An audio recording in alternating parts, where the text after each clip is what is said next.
Bonjour aux nouveaux et rebonjour à ceux qui sont de retour. Si vous souhaitez supporter la chaîne, vous pouvez souscrire à notre Patreon pour avoir accès au code source des séries et des projets à venir. Vous pouvez aussi rejoindre notre Discord qui est public. Si vous êtes intéressé par les jeux vidéo, vous pouvez souscrire à ma deuxième chaîne.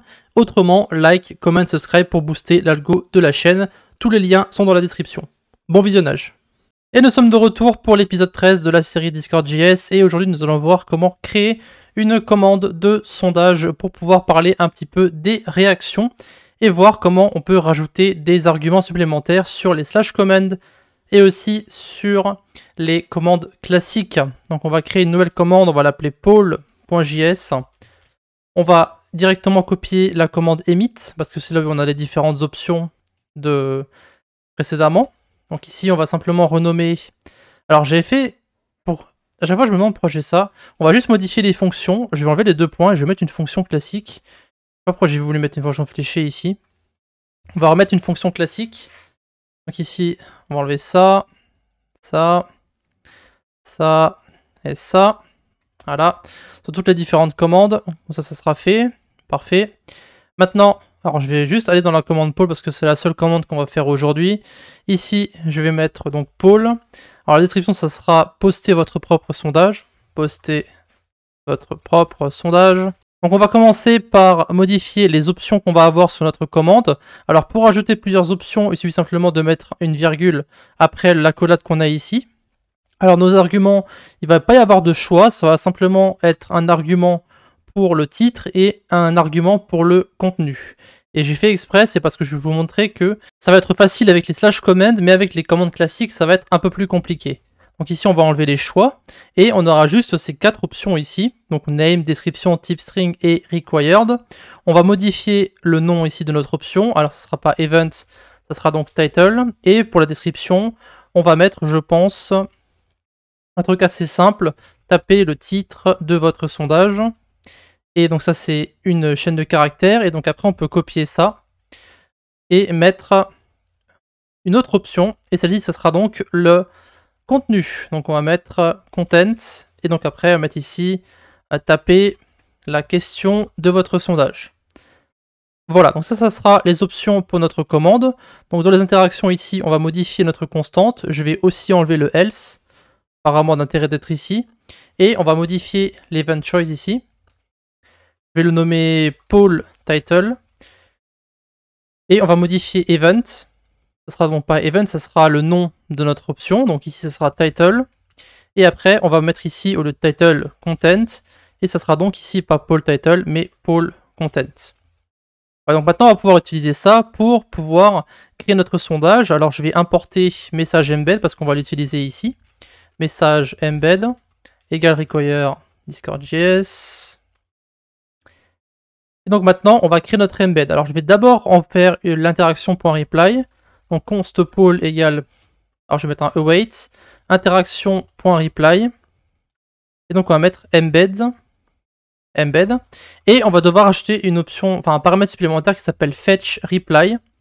Et on va mettre ça sur true. Et donc après ça, pour pouvoir mettre des réactions, ça je vais le faire juste après. On va d'abord se concentrer sur l'embed qui va être en soi assez simple à faire, donc new message embed. Et ici, on va avoir 5 choses. On va avoir un titre, donc classique. On va avoir une couleur. On va avoir une description. Et vous pouvez vous arrêter là, mais je vais... Alors, est-ce que je mets un footer? On va tester avec et sans set timestamp et set footer. Donc ici, on a vu qu'il fallait mettre un objet, donc texte.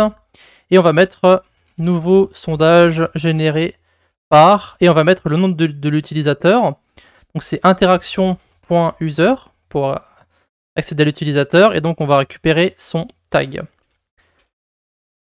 Voilà, donc ça c'est notre embed. Donc maintenant dans le titre on va juste mettre poll title. Pour la couleur je vais mettre du bleu, donc 00 A3 B5.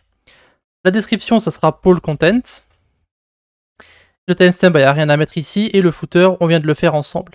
Alors la question c'est comment est-ce qu'on va mettre nos réactions sur la réponse qui va être renvoyée par le bot. Alors ici, je vais mettre un exemple avec un emoji classique, et je vais mettre un exemple avec un emoji personnalisé. Donc ici sur le Discord, j'ai une emoji qui s'appelle green check. Bon, c'est pas très joli, hein. Ça ressemble à ça. Mais c'est juste pour vous montrer comment réagir avec celle-là, donc avec une customisée et avec une normale. Donc si vous mettez un backslash, donc Alt GR8 derrière votre emoji, ici vous allez avoir un code, vous allez prendre ce code-là, et en fait tout ce qu'on a besoin de faire, c'est réagir avec ce code-là. Donc on va faire poll, ça sera la constante qu'on a créée juste au-dessus, .react, et après vous mettez donc, vous collez votre idée à l'intérieur, plus le nom de votre emoji, et après si vous voulez réagir encore une fois avec autre chose, mais cette fois-ci avec un emoji de Windows ou de Discord, vous allez faire Windows et le point, ça va vous mettre le menu d'emoji, et ici vous pouvez mettre par exemple cross, et du coup ça va vous rediriger vers la croix rouge, et tout ce que vous avez à faire maintenant c'est la valider. Et donc après, là ça c'est l'emoji personnalisé, et ça c'est l'emoji de Windows que vous avez. Parfait, donc maintenant, avant de faire la même chose pour la partie haut, donc pour les commandes classiques, on va tester un petit peu si tout ça fonctionne, si on n'a fait aucune erreur. Je vais commencer par lancer le bot, et on va voir si la commande se lance pour commencer, et ensuite on verra si elle fonctionne. Vous allez voir que ça va être beaucoup plus simple. Alors on a une erreur, alors ici marqué await is only valid in async functions, donc c'est normal, c'est parce que ici j'ai pas modifié la fonction, il faut modifier tout ça, et on va modifier celle du haut aussi. Voilà. Et ici donc je vais mettre async. Voilà, donc on relance. On peut voir que maintenant la commande poll a été chargée, donc ça devrait fonctionner. On va faire slash, on peut voir qu'on a la commande poll qui est en bas ici. On a deux arguments, title et content. Donc on va commencer par mettre title, on va mettre je suis un sondage. Ensuite on appuie sur tab pour passer à l'argument d'après. Donc contenu, on va mettre ceci est ma question. Et donc maintenant, la commande est terminée, on peut appuyer sur entrée et on peut voir que le sondage a été généré. Donc on a je suis un sondage et ceci est ma question, plus le footer en bas.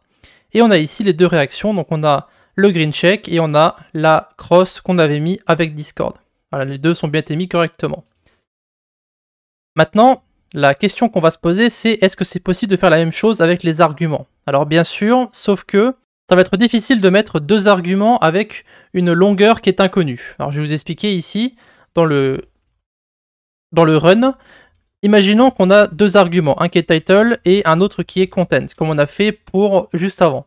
Ici, pour pouvoir séparer qu'est-ce qui est le titre et qu'est-ce qui est le message, ça va être très compliqué parce qu'on va taper notre commande comme ça, on va faire poll, et après on va mettre c'est mon sondage, donc ça sera notre titre, et après on met ceci est ma question.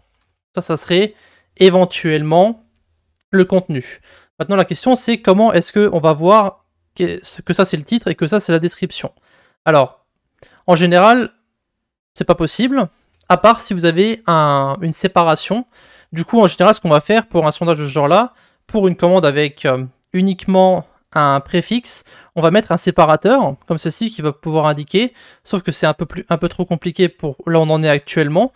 Donc, on dira que, alors on reviendra peut-être sur cette commande-là, sûrement pas, mais ici, on va uniquement mettre un argument pour le contenu et on va générer un titre qui va être toujours le même, en fait, tout simplement.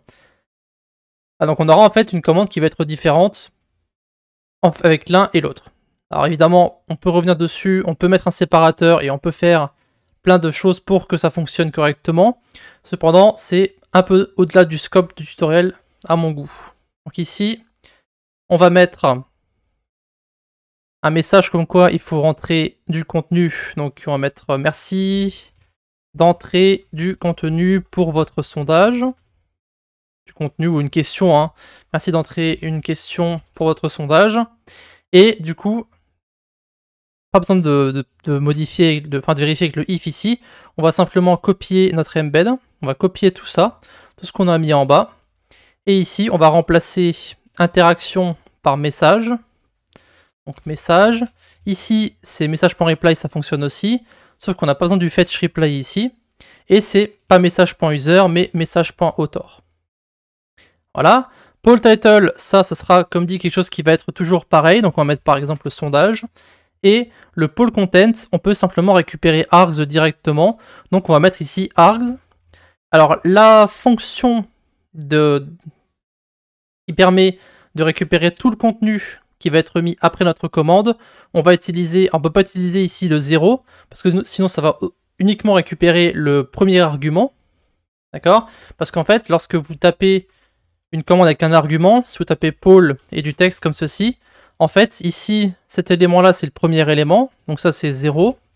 Après, vous avez 1 ici, après vous avez 2, etc., etc. C'est pour ça que c'est assez compliqué de faire une séparation. C'est pas compliqué, mais un peu au-delà du tutoriel, comme je l'ai dit juste avant. Et on va juste faire .slice, on va récupérer à partir de l'élément 0, et ensuite on va join pour convertir ça en chaîne de caractères. Voilà, et du coup, on va avoir un sondage qui va aussi être généré comme celui qu'on a mis en bas, sauf qu'on ne pourra pas décider du titre. Donc ici, je vais aller ici, je vais taper Paul, et on va mettre donc ceci est ma question. Et on a une erreur. Alors c'est sûrement le async que j'ai pas mis ici au niveau du run. Voilà. On va retester. On retape. Oh, on a une autre erreur. arg0.slice is not a function. Alors slice0.join normal. Ah c'est parce que j'ai sélectionné ici args0. Args0 c'est simplement, comme on l'a vu avant, le premier mot. Donc en fait il faut juste mettre args.slice ici. Parfait qu'on fasse ces erreurs là, parce que c'est des erreurs de copier-coller que vous allez sûrement faire. Ici donc c'est juste args.slice. Je vais remettre ma question. Et du coup voilà, on a sondage, ceci est ma question, et ensuite on a les deux réactions sur lesquelles on peut cliquer, hein. Je ne l'ai pas mis mais on peut cliquer dessus, ça fonctionne très bien. On peut enlever et remettre les différentes réactions. Et voilà, on a une commande de sondage très simple. Le but était simplement de vous montrer un peu la différence au niveau de la facilité pour les arguments. Si jamais on a deux arguments qui vont être de taille différente, ce qui est assez compliqué pour le premier cas, mais qui est très simple hein, finalement pour le deuxième cas, pour le cas des slash command. Donc voilà. Si jamais vous voulez proposer un code pour pouvoir séparer ici les différents arguments, libre à vous de le faire. Personnellement, je ne le ferai pas.